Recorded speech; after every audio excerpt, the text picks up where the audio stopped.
Okay, I'm gonna wait a second.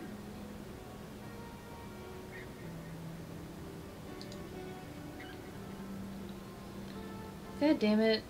We had been holding a fucking good, like, amount of time, too. I'm annoyed. Hold up.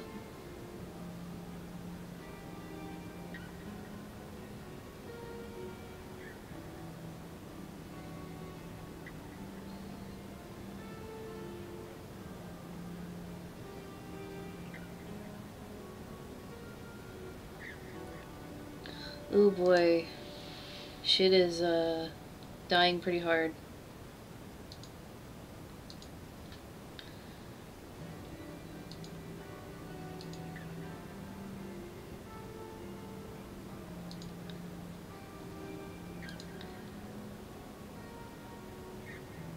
Yeah, things are apparently dying real hard.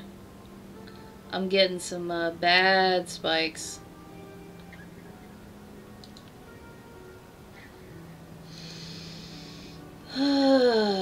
Damn. Okay.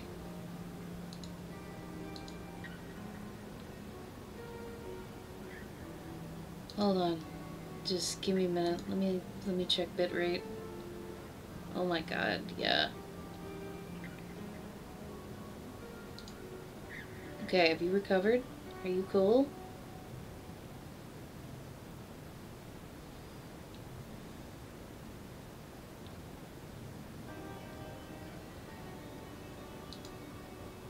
Okay. I think we have recovered, so I'm gonna keep going.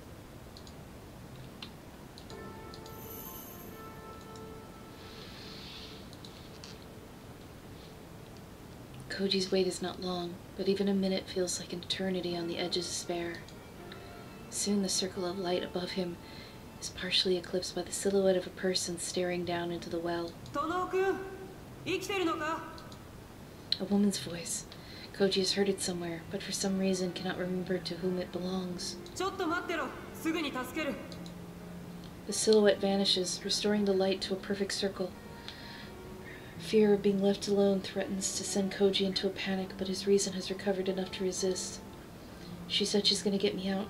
I haven't been abandoned. While waiting, he gingerly tests his body, which he had forgotten all about until now. His joints ache, and his fingers and toes are numb, but although he's exhausted, he's still in one piece. After some time, the silhouette reappears at the top of the wall.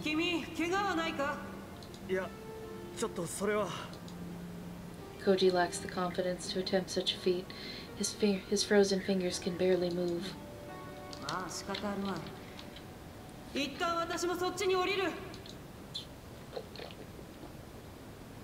After a brief pause, the owner of the voice tosses a knotted climbing rope down into the well. Hold up.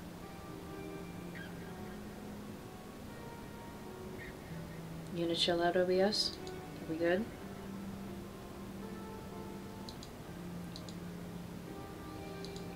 Okay. He grabs the rope as soon as it reaches him. The rough threads bite into his palm, and relief nearly overwhelms him at the sensation. This is really happening. He's really safe. Now that he's free from despair, questions leap to the forefront of his mind. First among them, who is his savior? The rope shakes as the woman climbs down carefully, the beam from the floodlight slung over her shoulder pushing back the shadows cast by her body. Soon she's standing in the same mud as Koji, and he finds himself face to face with... Sensei! Koji had indeed not imagined his savior would turn out to be Dr. Tonbeu Ryoko. Of course, it took him a moment to recognize her. Instead of a white gown and tight skirt, she was wearing heavy leather coat, denim boots, denim jackets, and boots with no heel. She must have expected a hike through the mountains. Her light is a blocky all-purpose type featuring side-mounted fluorescent runners in addition to the main floodlight, survival gear, and professional grade by the look of it. Dr. Tonbo says wryly as she gives Koji a once-over. She pulls out a flask from her pocket and hands it to him.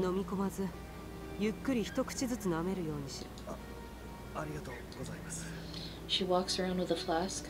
Maybe Koji's just old-fashioned, but it doesn't seem appropriate for a young woman, and a doctor at that. Nevertheless, he unscrews the cap and takes a swig, and struggles to keep from coughing as the potent liquid sears his tongue. なんですかこれ。スピリタスウォッカ。着付け薬によし、消毒によし。浴びせてから火をつければ効くような相手にはかなり効く。Her tone is straightforward and quite serious. Koji can only gape at the doctor, the dark smile on her face doing little to ease his confusion. Is this really Dr. Tanbo? There's no trace of the bookish, mild-mannered woman Koji met at the hospital. Her expression is now set in a hard mask, and her eyes are sharp and wary. In the darkness at the bottom of the well, however, it is possible, however unlikely, that the change in her features is due to the ominous shadows cast by her lamp. It is not so easy, however, to explain the change in her demeanor. 先生はどうしてここに？電話をよこしたのは君だろうが。Ryoko replies brusquely, glaring at Koji like an annoyed professor. 行方不明者を探している二人組が妙な留守電の後に揃いも揃って音信不通。はあ。Koji still doesn't understand why she acted so quickly, but it's a different part of what she said that seizes his attention. じゃあ、つくば陽にも連絡を？したよ。君と一緒で繋がらない。正直なところ。That's right. He almost died, and at the hands of the man he thought was his best friend. Anger and frustration well up inside of him. He can't forgive Fuminori's betrayal, nor can he forgive himself for his foolishness. And now he has no idea if Tsukuba is safe. Fuminori tried to kill Koji. Could he have done the same to her? まあ落ち着け。ここで君がいくら殺気だって見たところで始まらん。何かあったと思ったのなら、警察には届けてくれたんですか？警察だと。Still engrossed in her examination of the wall, Ryoko laughs scornfully at the idea. そうか。君はまだそういう形でケリがつけられるものだと思っているわけ。どういう意味です？ Annoyed by her condescending attitude, Koji is about to demand an answer, but she cuts him off with a gesture and shines her light at the corner of a wall. こいつには気づかなかったのか？ In the light of the lamp, Koji sees that some of the stones are a different shade than the rest of the wall. This must be what Ryoko is looking for. 気づきませんでした。Ryoko's gaze moves slowly along the wall, finally coming to rest on a gap between the two of the stones. The hole is just wide enough for an adult to reach into it open-handed. 君、いいところに落ちてくれたよ。ひょうたんから困ってやつか。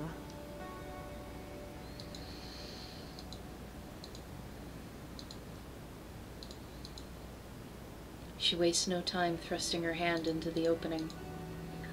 After she feels around for a few seconds, Koji hears the thunk of something solid coming together behind the wall. Ryoko pulls her hands out and gives the different color stone a gentle push. With a rumble of weights shifting, the stones slide smoothly back into the wall. こういう仕掛けか。やられたよ。前に来た時は気づきもしなかった。前にも来た。Koji wants answers, but Ryoko ignores him and peers into the opening. In the beam of her floodlight, Koji can see a concrete tunnel leading into the mountain. 私は先に進むが、殿君。君はここに残ることを勧める。Her warning is utterly devoid of warmth. Considering his options, Koji looks from the tunnel to the rope and back again. He's practically sweating now, thanks to the 190 proof vodka he just drank, but although he doesn't have feelings returned to his fingers, he still doesn't think he has the strength to climb. That said, the thought of being alone in the well again makes him shiver. 一緒に行きます。連れてってください。まあ好きにしろ。Ryoko steps into the tunnel without looking back, and Koji doesn't hesitate to follow. 前にお会いした時と随分雰囲気が違いますね。Koji says sarcastically, leading Ryoko as she moves cautiously down the tunnel with her light leading the way. ここは病院じゃない。君は患者じゃない。営業スマイルが必要か。じゃあ、こっちが先生の家ですか。さあ、どうだかな。どうだっていいことだろ。Ryoko suddenly stops and stares at the floor. When Koji looks over to her shoulder, she sees a dust-covered rope lying coiled up in the middle of the path. 何です？あの井戸から降りてきたやつの小細工さ。Ryoko picks up the rope, examines it, and hands it to Koji. 長さは私が使ったロープのほぼ2倍。途中に結び目があって、端は両方とも切断されてる。この両端がつながって輪になってたのさ。え？外のどこかにこの輪を引っ掛けて、井戸の底まで伝って降りる。その後、ナイフで輪を切って井戸の中に引っ張り込めば、井戸の底に降りた痕跡は残らない。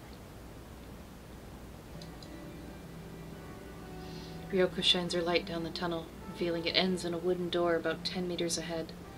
こうやってここに逃げ込んだやつは、先生、さっき前にも来たっていうのは。ああ、君や咲坂君だけじゃない。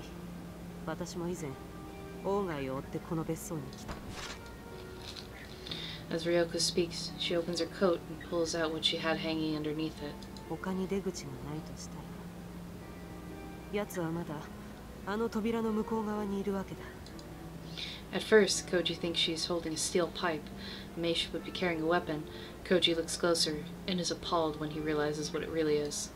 A gun, and not one of those sleek handguns he's seen in movies, but a double-barreled shotgun. The stocks and barrels have been sawed down for easier concealment, enhancing its aura of brutal efficiency. 何ですかそれ？ショットガン、12番口径。Ryoko replies blandly, as though naming a brand of cigarettes. 私にはこいつを持ち歩く資格なんてないし、こんな風に改造するのも銃刀法違反だ。そんなもの持ち出して、一体どうするつもりです？ Ryoko looks over his shoulder and gives Koji the most chilling smile yet. 鴎外の正体を初めて知った時、私はただの善良な一般市民だった。交通違反すら無縁のね。The woman who Koji believed was just a normal doctor waves her sawed-off shotgun menacingly as she continues, her tone sharp and bitter. あの時にこいつがあったなら、私は多分鴎外をきっちり殺せていただろう。そうなってれば、もしかしたら君たちがこんな災難に巻き込まれることもなかったかもしれない。Koji listens in silence, helpless to do anything but watch as understanding moves farther and farther out of his grasp. だから、これから私がやることは一切合切。君とその友達が足を突っ込んでる泥沼なありさまを終わらせ、その辺をよく理解して余計な口は突っ込まないこと。いいね。Koji can only nod weakly in response. The light in her left hand and the shotgun in her right, Ryoko walks up to the door and takes a deep breath. She then kicks the door in, putting her full weight behind the blow. With a disappointingly feeble sound, the door breaks off its hinges and falls into the room. Dust billows like white smoke in the beam of Ryoko's light. The room is large, at least 35 meters square. The tiled floor is set with drainage grates. There's no mistaking the operating table sitting in the middle of the room. Cabinets full of enamelware and drugs line one side of the space, and against the opposite wall stand a writing desk and bookshelves. Those things Koji recognizes. The mysterious objects cluttering the tables and shelves, however, are beyond his comprehension. Mirrors delicately engraved with complex patterns, grotesque statues and masks that must have been left by a race of savages, tapestries woven in a nauseating array of colors, a crystal ball the size of an infant's head.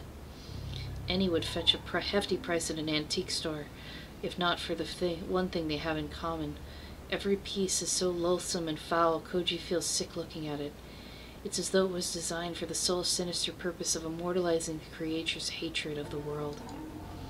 Rare-looking books of the sort that he found on Ogai's home are piled here and there, and one shelf is stacked with some scrolls that look to be made of some sheepskin or papyrus. Whatever it is, it's not paper. Finally, there are the indecipherable chalk patterns and symbols filling every available space on the walls. Even the two sliding blackboards are covered in strange, undescribable readings. Just looking at them and making Koji dizzy. Ryoko snaps at him. ここから動くな。絶対に何かに触ったりするな。目を引くようなまずいと思ったらすぐに目をそらして自分の靴を見ろ。わかった。Ryoko switches her light's fluorescent runners on and sets it on a nearby table where it can illuminate the whole room. She then holsters her shotgun, only to pull out an even more confusing set of tools, a digital camera and a can of spray paint. She gives the can in her left hand a good shake, switches the camera on with her right hand, and steps up to the blackboard while looking at the camera's side-mounted screen. After recording one set of symbols, she covers it with a thick layer of paint, then moves on to the next. 先生。レッスン1。妙な図形やラテン語の文章とかは絶対に読むな。機械の目で記録しておいて、後で注意深く調べればいい。現物はその場で塗りつぶすか何かして破壊しろ。Now that she mentions it, Koji realizes she's only looking at the screen of her camera, and even then in short glimpses, and never directly at any of the drawings. He understands what she's saying, but it still doesn't make any sense. 一体どういう。ここまで深入りしたんなら工学のために黙って聞いておけ。あと水晶球とか鏡の類も危ない。下手に壊すとヤブヘビになったりするから、とりあえず布でもかぶせるかペンキを浴びせて封印しろ。Koji begins to fear this doctor might be even crazier than Fuminori. Despite the burst of energy he received from the vodka, Koji's still exhausted from his night in the well. The fear is affecting his body, making him dizzy and nauseous. Soon the walls are covered in black paint, and the stale air is thick with the smell of とり turpentine. あえずこんなところか。オーガイって人はどうなったんです。 Koji asks, supporting himself against a nearby table. ああ、そこにいたよ。Without stopping her examination of the papers on the writing table, Ryoko points nonchalantly to a Chinese-style screen standing in one corner of the room. He was there. Her clinical choice of tense and me makes her meaning instantly obvious. The urge to see him for himself is irresistible. Koji staggers across the room to the screen, taking the utmost care not to look at the scaly octopus thing painted on it. Behind the screen is a large easy chair. Though he's never met the man before, Koji is fairly certain the person sitting in it is Ogai Masahiko. Ogai's corpse must have shrunk significantly while drying in the sealed chamber.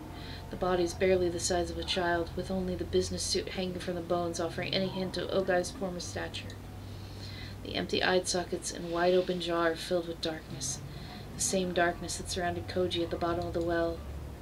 Compared to those gaping voids, the tiny hole in Ogai's right temple is almost a mirror. The revolver he presumably used to kill himself is still clenched in his dangling right hand. It looks like a child's toy compared to Ryoko's shotgun.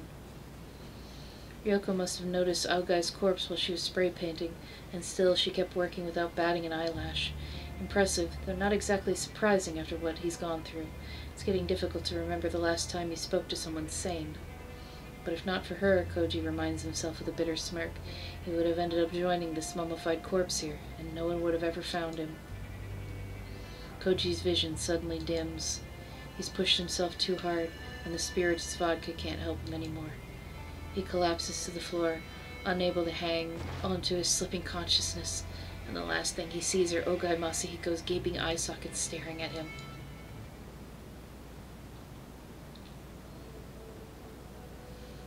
When he wakes, Koji finds himself lying on something dry and soft. A bed is a bed, he thinks to himself, even one that smells of mold and dust, and especially after sleeping in cold mud all night. There are no lights hanging from the ceiling, but the warm softness of a lamp fills the room. Simple furnishing, non-existent decor. Koji realizes he's in Ogai's cabin, in the bedroom he searched before Fuminori pushed him into the well. Ryoko is sitting in a chair against the wall, her expression blank as she studies the piles of documents on the table in front of her. She must have brought them up from Ogai's underground lab. She turns a page, then takes a bite from the sandwich in her free hand. Without looking up from her files, she gestures toward the convenience store bag sitting on the nightstand. Koji can't imagine a woman, even a woman like Ryoko, could have climbed out of the well with him on her back. 本棚の裏に開かない扉があってね。苦労して破ってみたら別荘のボイラー室に出た。反対側は薄くモルタルを塗って隠してあったんだな。隠し部屋に機材を運び込んでからドアを塞いで、その後は井戸から出入りしていたのよ。周到なもんだ。そこまでして隠さなきゃならないものが。昔はね。それにさっきまでも。Having finished her sandwich, Ryoko picks up some unsorted papers with her free hand and waves them in the air. 世界中の研究者が誰もかも学会で演壇に登ってリサイタルをやりたがるわけじゃないのさ。自分一人が秘密に通じて、最後には自分のしたいもろとも秘密の墓穴にしまい込んで満足するような、そういう変態野郎もいるんだよ。Koji still hasn't the slightest idea what Oga's secret might have been. From what Ryoko said in the tunnel, however, he can guess Fuminori is somehow involved. 文則はどうなっちまったんですか。地下の死体と文則と一体どういう関係があるんです。今それを調べてるところだよ。Ryoko replies coldly, as though Koji's concerns are none of hers. 私が咲坂君から聞いたところによると、彼は王外の親族から調査を頼まれている。ええ、それは俺も聞いてます。そうか、一貫してるんだな。Ryoko pulls several sheets of loose leaf paper from a different file. だが王外に血縁者はいない。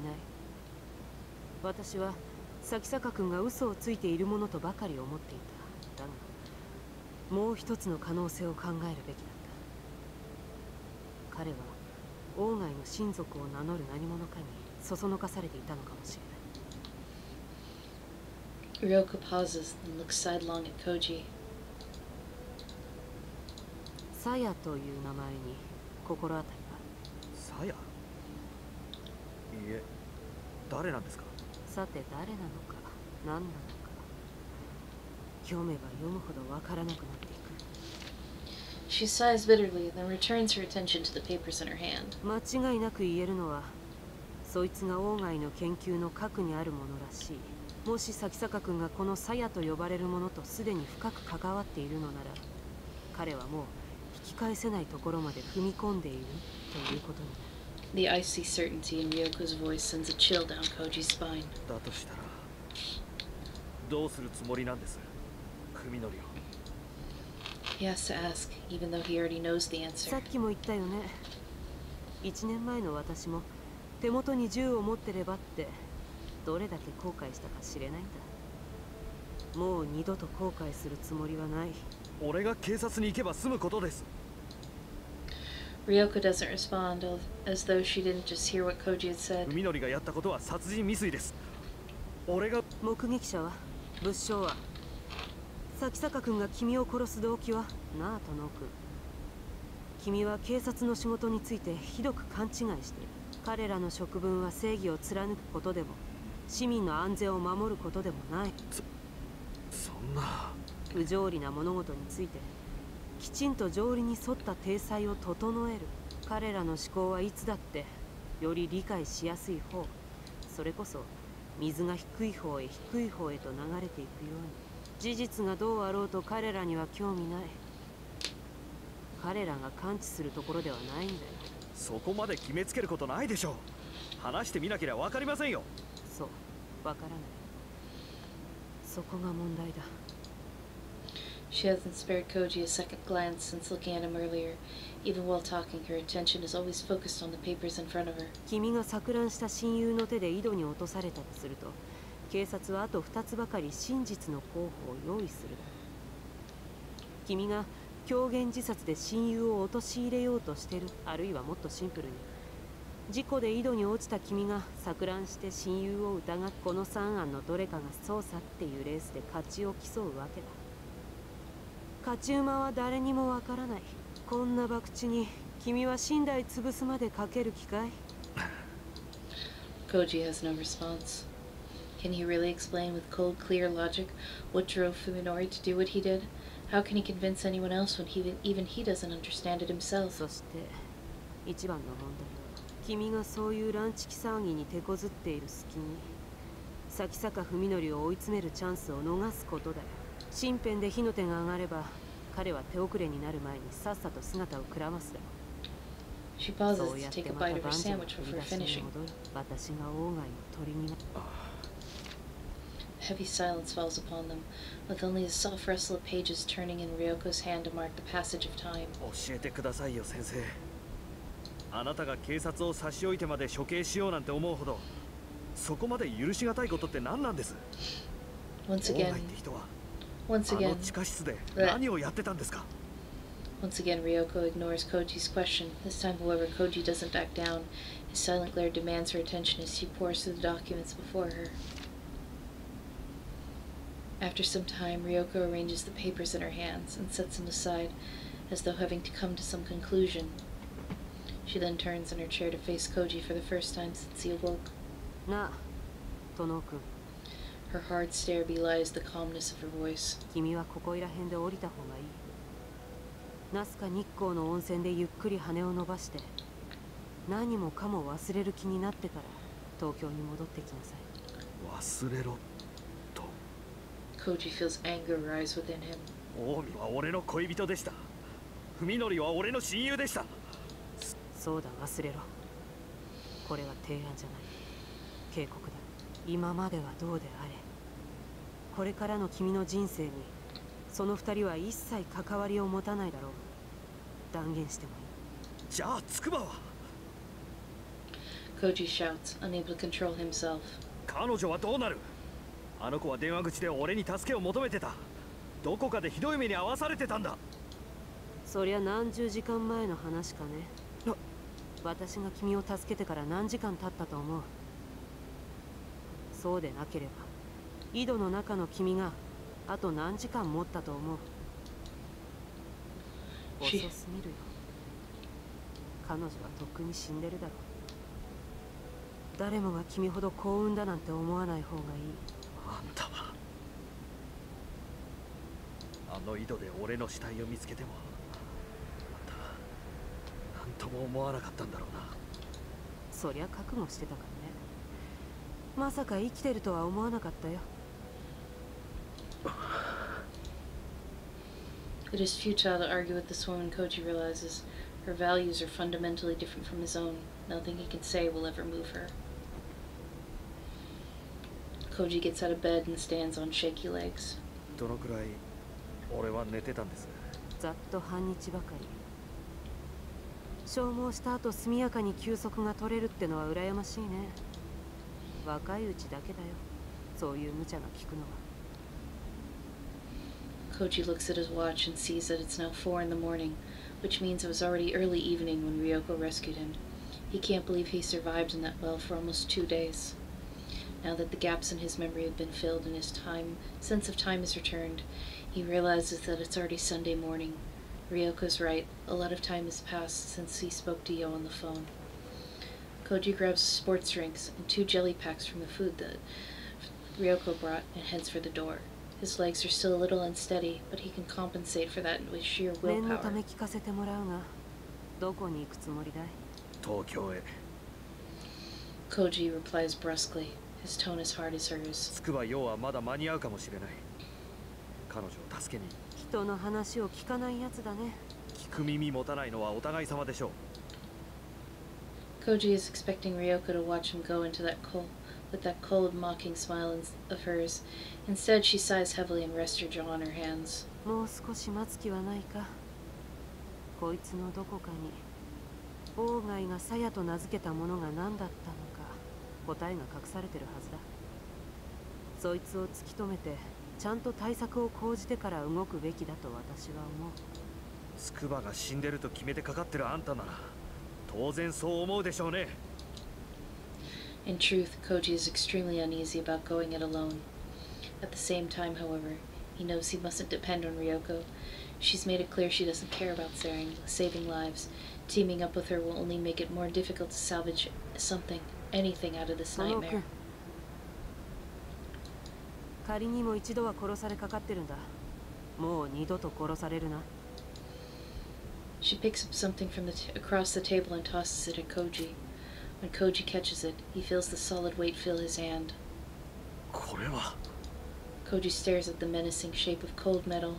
It's a revolver, the same one that was clenched in Ogai's skeletal あ fist. と4発入ってる。安全装置はない。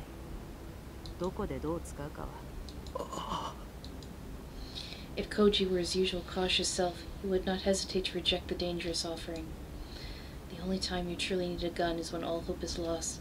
He'd prefer not to fight a losing war. And yet, without even knowing it, Koji has already set foot in Ryoko's world, choosing instinct over reason. He accepts the small but deadly weapon and stuffs it in his pocket. There is no question that Koji intends to save Yo and bring Fuminori to answer for his crimes. In the back of his mind, however, he can hear the footsteps of ruin approaching.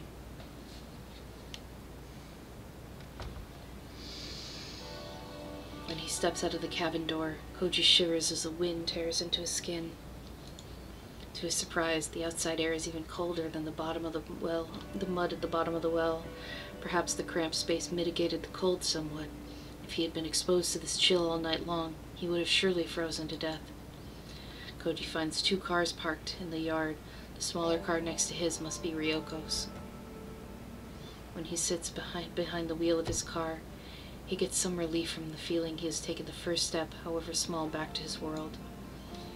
He sips the spork drink, wetting his parched throat, then washes down some jelly.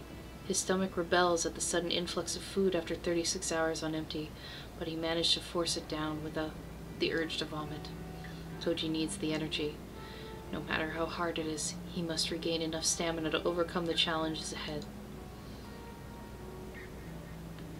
After forcing down as much food as he can handle, Koji leans back in his seat and takes a short break. When he feels like himself again, he reaches into the back seat, pulls his spare cell phone out of his bag. He never expected carrying 2 phones would be such a stroke of luck. As he calls up Fuminori's number and prepares to hit send, Koji is overcome by a flood of emotions. Rage, despair, sorrow, pity. He is unable to decide what to feel towards his friend. However, there is no time to dwell on the past. Every second lost diminishes the chance of saving Omi and Yo. Koji refuses to consider that it may already be too late. He steels himself and presses the button and holds the phone to his ear as it rings. The shrill sound seems to go on longer than it ever has in his life. Right now, Fuminori's phone must be displaying the name of the caller. Koji wonders what his reaction will be when he sees it. The call goes through. In the silence on the other end of the phone, Koji senses surprise, apprehension, and dark fury. Feeling slightly gratified, Koji delivers the first jab. Yo, そんなに意外か、死人からの電話は。驚いたね。どうやって。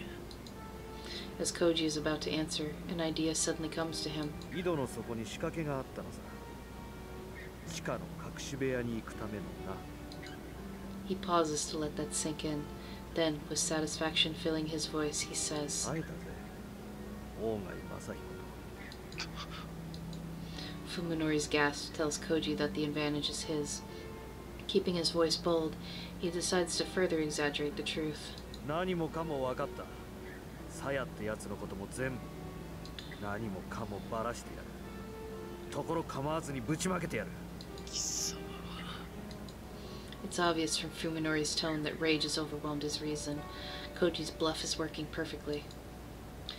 His victory is tainted, however, as Fuminori's response to the name Saya brings a cry of anguish from the corner of his heart that still wants to believe his friend can be saved.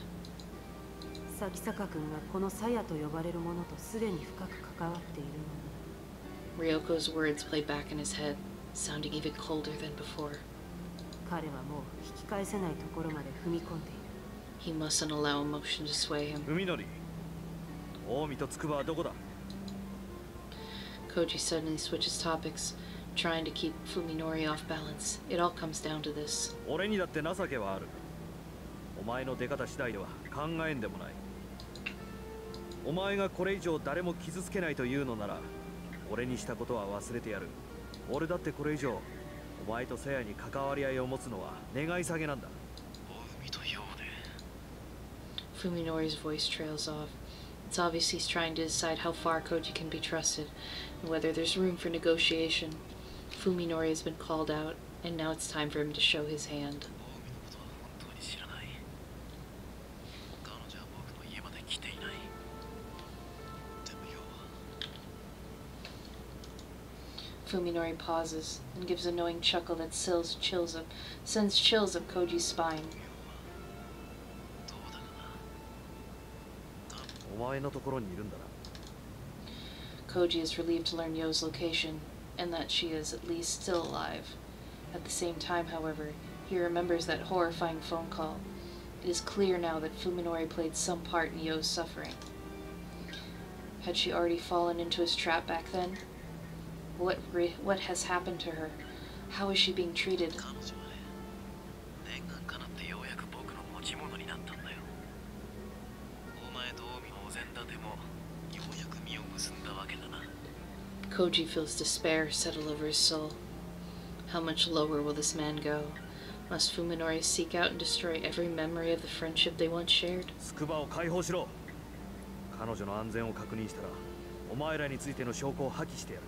信用できるか。お前に選択の余地を与えるつもりはない。Koji instinctively realizes it's dangerous to push his bluff any further. 後でまた連絡する。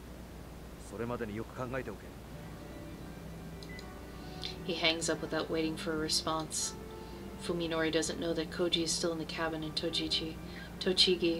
Right now, he's probably worrying about whether Koji will show up in 1 hour and 1 minute. Koji hopes he'll be able to take advantage of Fuminori's confusion. 3 hours.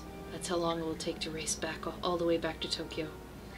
Koji is afraid his body won't carry him through such a long drive. His mind is clear, but his limbs still feel half asleep, like they're weighed down with lead. Although he knows he has to stay resolute, Koji still longs for the peace he had just a few days ago, when life or death struggles were the furthest thing from his mind.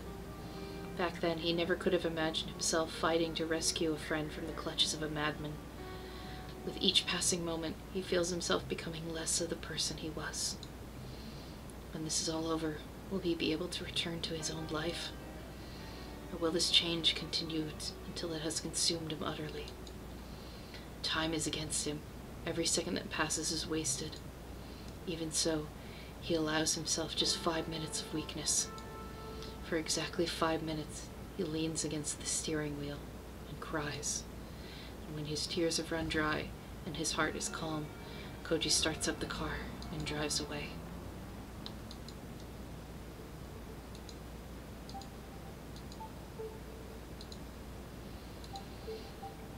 I stare at the silent phone in my hand. There is anger, of course, but something cold and heavy holds my emotions in check. The sense of danger. To be honest, I'm surprised at how calm I am.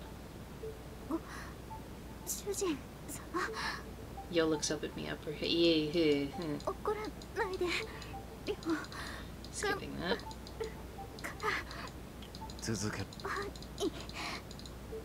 It's time to leave.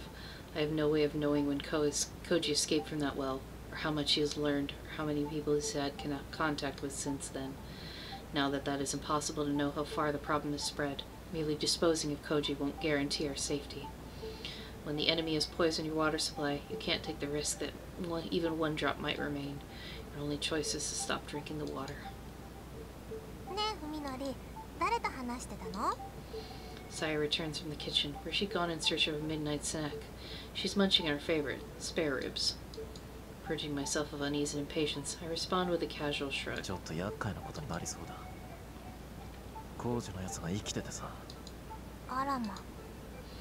By breaking the news suddenly, without any trace of anxiety, I'm able to avoid frightening Saya. Instead, she's merely surprised. I knew remaining calm would work. Moreover, currently being pleasured by Yo, it would be hard for anyone to get serious under these circumstances.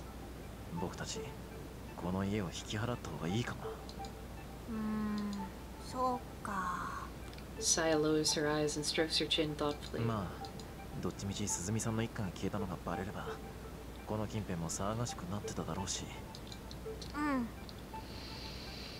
I can tell she's reluctant to leave, but at least there is no sadness in her expression. Everything will be fine. I will protect my life with Saya just as I have until now. I have that power. Knowing we've overcome one problem fills me with new confidence.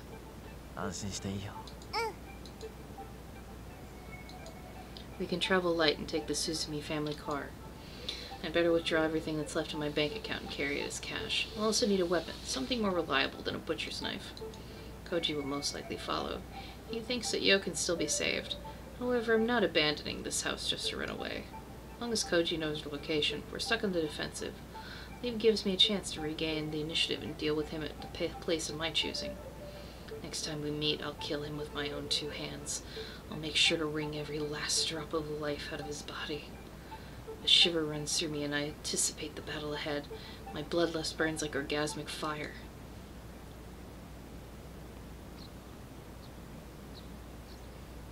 When Ryoko looks up, the morning sun is already streaming in through the window. Tired from hours of poring over files, she removes her glasses and massages her aching eyes.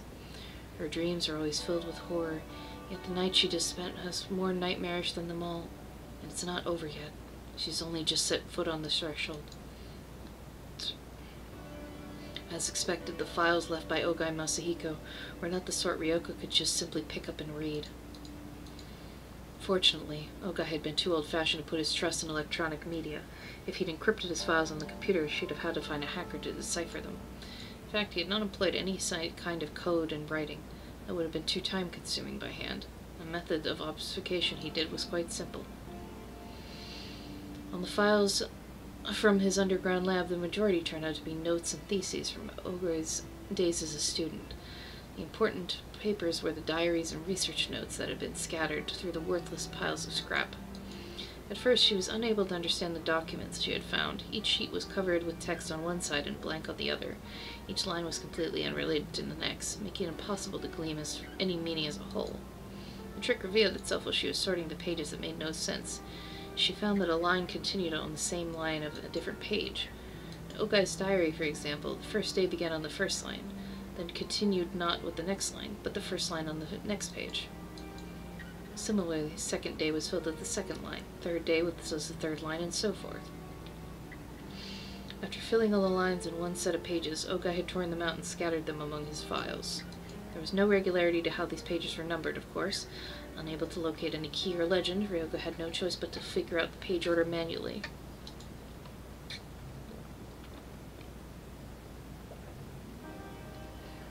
Despite knowing the task would be exhausting, Ryoko had set to it valiantly. After separating all the loose-leaf sheets from the jumbled files, she began to painstakingly process the linking of pages together according to the contents of their first line. She found that Ogai had dismantled and scattered his diary each time he completed a number of days equal to the lines on one page, and had done the same for his research notes every 30 pages or so. The diary was much easier to restore, because the entries varied with length. Later pages had a larger number of blank lines. The page with only one line, however, therefore was the last page of the diary, and those with the most blank spaces could be considered closer to the end. Ryoko's perseverance had paid off, for she had already succeeded in restoring several volumes of Ogai's diary. As she reads them, she feels despair draining her spirit, as she has so many times before. The cursed feeling of powerlessness that comes knowing hidden truths, that those who have tasted it shall one day be beaten down by it again and again, until they die. All the secrets are connected. Once you have glimpsed even the tiniest fraction of the world's true face, you have no choice but to watch in horror as the veil rolls itself back inch by inch. Sorry, I'm waiting to see if the internet chills out. There we go. Thank you. All that remains is to wait for the day when insanity will crush your reason under its ever-mounting weight. I have succeeded in communicating with the organism. It shows enormous curiosity, and its intelligence is beyond doubt. See research notes for confirmed vocal patterns and body language. Its appetite for knowledge is insatiable, and the learning speed is off the charts. However, it exhibits absolutely no desire to be recognized as an individual. Its ego appears to be quite weak, suggesting a psyche wholly unlike that of a human. The speed of the organism's linguistic development is astounding. When I laughed at its mispronunciation, it immediately picked up the concept of puns. Ever since, it has been employing its entire vocabulary in an attempt to learn puns that will make me laugh. Perhaps in a few days' time it will have learned enough language for us to communicate freely. The organism's command for spoken language is now sufficient to facilitate higher-level discourse. Although it has regaled me with questions all day, it remains unable to answer any of mine. The replies suggest it has only gained awareness after materializing in this universe. has no knowledge of where it came from. While I am disappointed, the fact that it has already reached this level of intelligence after 1 week, after starting to think, tells me that there is no end to what I can learn from it. Hypothesis. It is not a naturally occurring organism, but was created by an even more sophisticated sentient life form. This would explain why it has no ego, yet possesses a hunger, desire, such as desire for knowledge. It might be some sort of reconnaissance drone sent here from another world. Ryoko smiles humorously for the umpteenth time since she started reading. How wonderful it would be if she could laugh the diary off as the delusions of a madman, or the work of a science fiction author. Alas, she knows far too much. When she thinks back to the many horrors that Ogai brought her in her life, the words before her take on chilling credibility. I have confirmed the organism brain power far surpasses any humans. This morning I taught it about prime numbers. After I explained the Lucas-Lemmer test for Mersenne primes, it immediately began to list examples that it had calculated in its head. I was only able to confirm by memory up to the number 10, M89, but it continued to list further examples without any trouble. I left it to calculations, and when I returned a few hours later, I discovered it had written down more than 70 of them. Computers all over the world are currently working to calculate Mersenne primes, but the last one I remember being found was the 39th back in 2001. When I entered several of these results into my laptop and ran the Lucas-Lemmer tests on them, I found everyone was correct. The same is no doubt true for the rest. After all, the organism has never showed the pathological need for respect that it would lie about its accomplishments. I see no reason to doubt its veracity. If I could reveal to the world an inexpedient method for discovering Mers primes, the prize money would make me a billionaire. Of course, my current research is worth far more than any sum of money. I must keep it safe. The organism's computational speed exceeds even the most powerful supercomputers. I can only conclude that its cognitive facilities are beyond anything humanity can imagine. At the organism's request, we have begun a new field of study. Despite its innumerable aptitude for mathematics, it desires to concentrate on sociology and the natural sciences. Perhaps our math problems are simply too elementary for it. It has shown especially keen interest by the means of which organisms reproduce and multiply. As it possesses nothing that can be called emotion, I hesitate to use the description, but when I learned about DNA, it somehow seemed excited. In fact, the organism seems surprised by its reaction. When asked about the nature of the impulse, the organism decided to label it instinct. If the description is indeed correct, this is an extremely significant development. It would mean that there is a deeper level to its psyche than just the knowledge it has acquired by coming into this world. If I can use this discovery to trace its roots, I might be able to learn what it truly is. Note: candidates for the plane and the world's organism origins are discussed in the writings of the Silver Key, filed separately. I spent the whole day carrying books to its room. Apparently the organism is no longer satisfied by the knowledge I am able to impart. It should come as no surprise considering its linguistic prowess, but the speed at which it consumes text is astounding. The diary continues for some time, chronicling the intimate relationship between Ogai and the organism. In the back of her mind, Ryoko imagines the old doctor climbing down the well into the middle of the night to hold congress with some inhuman creature in that bizarre laboratory. The image is disturbingly similar to the nightmares that have shattered the silence of for many years with their screams. What follows, however, makes even her worst nightmares pale in comparison. The organism has made a very strange request. It is the first time it has asked for anything other than food and reading materials. I can hardly believe it, but it wants to consume the sperm of living creatures. It is separate from its desire for food. Once again, it is describing this impulse as instinctive. Now that it has declared itself a life form which requires the seed of males, it has begun to identify itself as female. After today, I suppose I shall have to start calling the organism a she.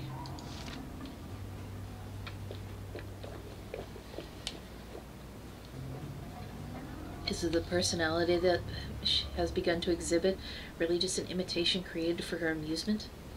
Ever since she started to immerse herself in our literature, she has been acting astonishingly human.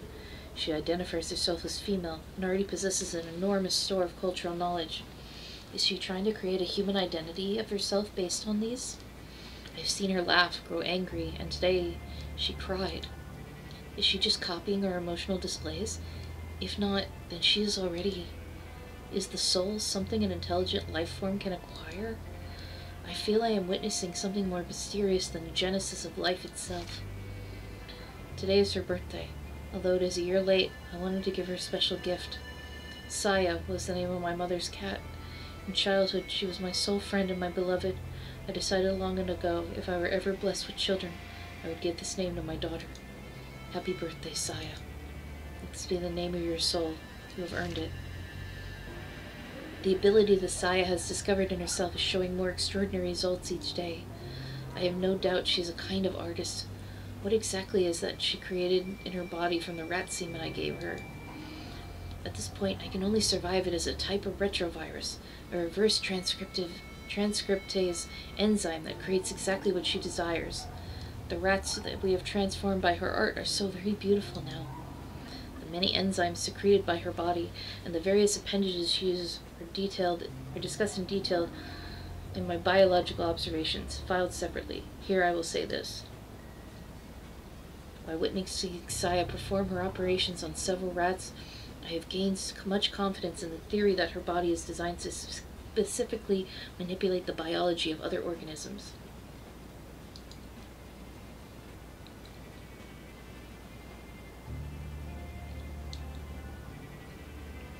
When Ryoko looks grimly at the still sorted mountains of research notes, when she finally manages to separate those papers, she will probably find the many other files mentioned in the diary.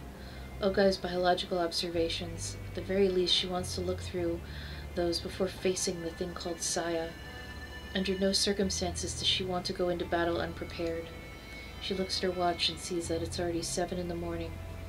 Assuming Tonokoji made no stops, he should be arriving in Tokyo about now. Now that it's too late, she wished she'd stopped that stubborn fool from leaving, even if she had to shoot him in the leg to do it.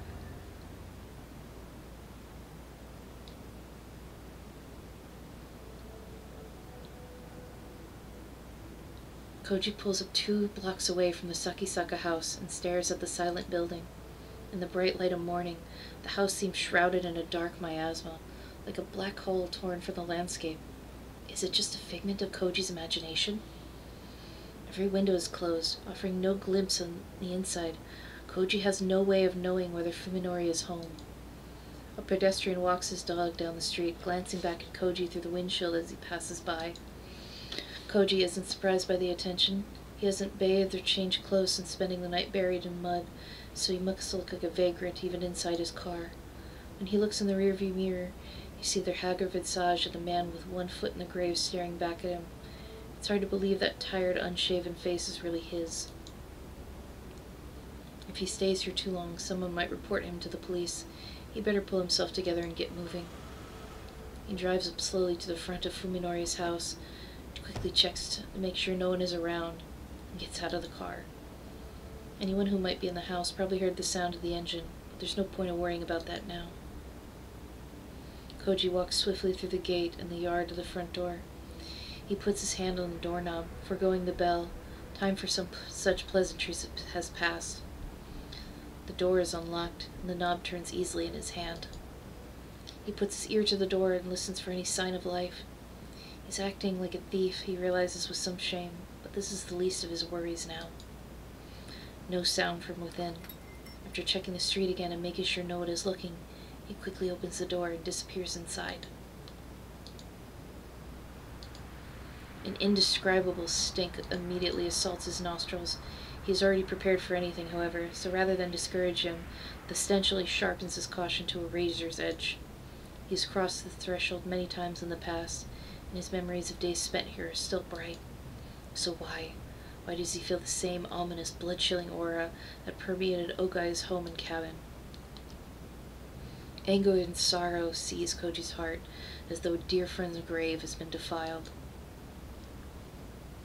Koji doesn't remove his shoes before entering. He knows why he's here, and it's not to be polite. Every storm shutter is closed, filling the house with gloom, and he can see nothing but pitch-dark blackness through the open doors of the hallway. He should have brought his flashlight from the car, he thinks ruefully, then remembers he dropped the light when Fuminori attacked him. It's still lying in the backyard of the cabin in Tochigi. The house might be empty. Then again, it might be not. Every particle of the air seems charged with silent menace. Is the enemy lurking somewhere in the darkness? It's not hard to imagine Fuminori waiting for a chance to take him by surprise and finish what the well failed to.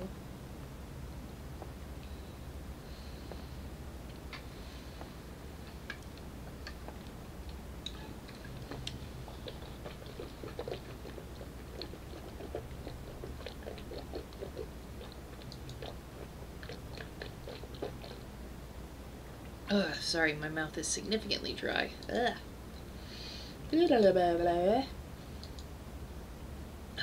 Okay. After completing his round safely, he is convinced the house is empty. He suddenly realizes his right hand is clutching the cold steel of the gun in his pocket. Did he intend to draw the weapon upon countering Fuminori? Now that Koji thinks about it, his own actions seem mysterious to him. What is he planning to do when he meets Fuminori? Will he lay into him with curses and epitaphs? Will he force him to turn himself in? Or will he... Koji shakes his head. This isn't the time for such hopeless questions. If he keeps thinking, he'll stop moving. If he stops moving, fear will paralyze him forever. His only choice is to keep marching on. He has to close the distance to his prey.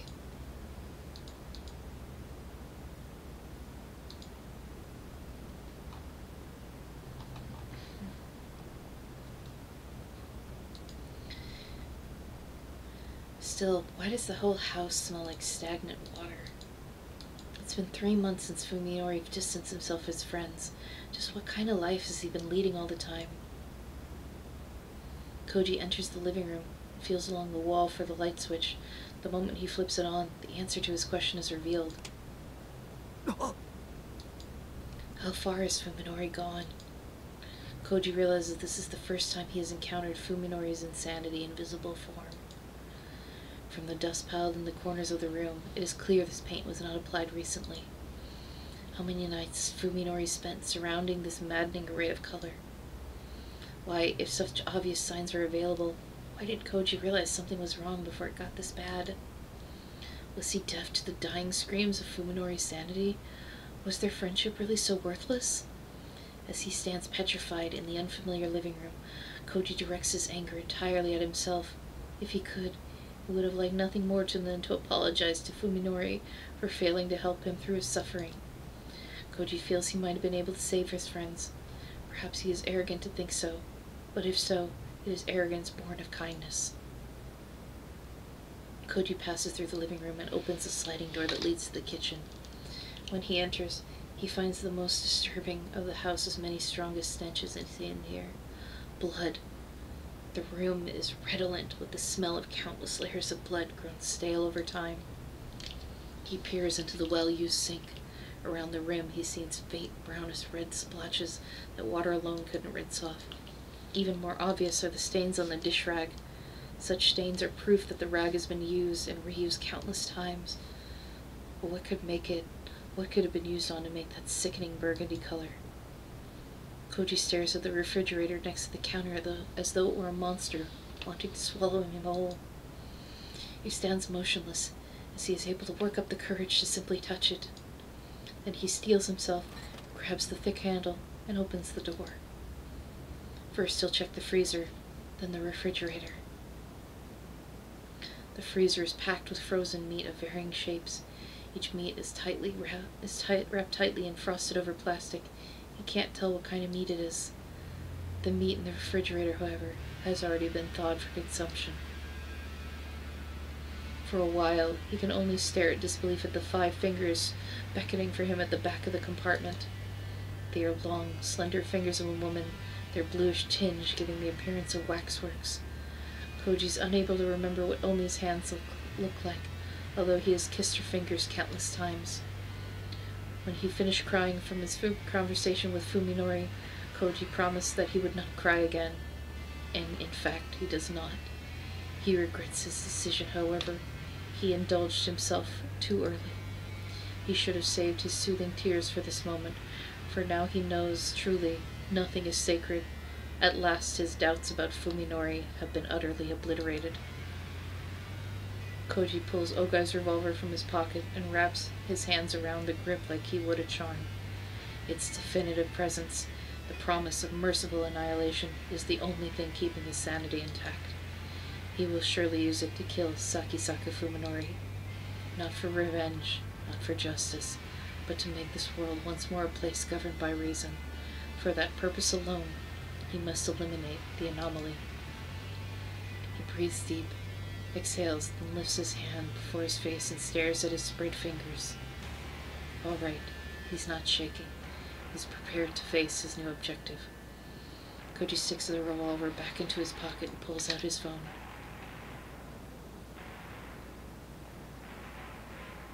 Okay, I don't remember. Hold on. I think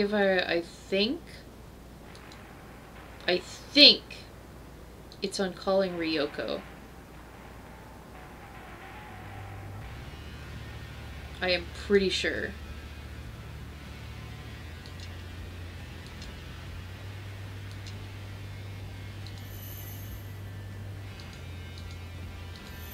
Because if he calls Fuminori, he fucks himself. Oh god. Honestly though, I might finish this because, not gonna lie, my voice is kind of going out. There's been a lot of reading today and my throat is super dry. I wanted to finish this. Hold on, let me see. Let me see how long this is.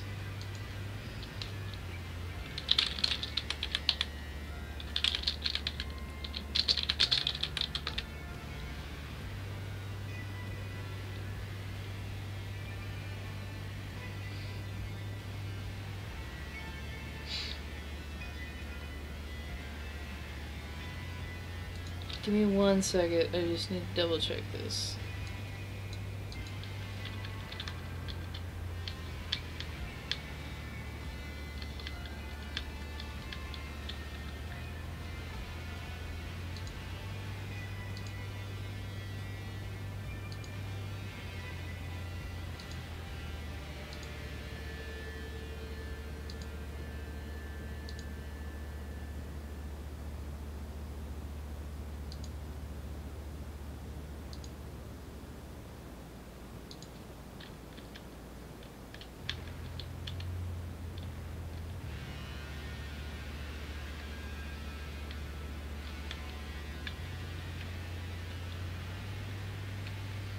Hold on a second.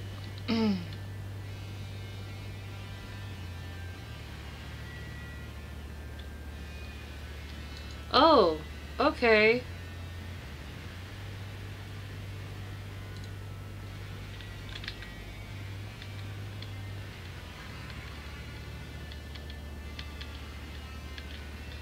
Okay, I had the endings confused.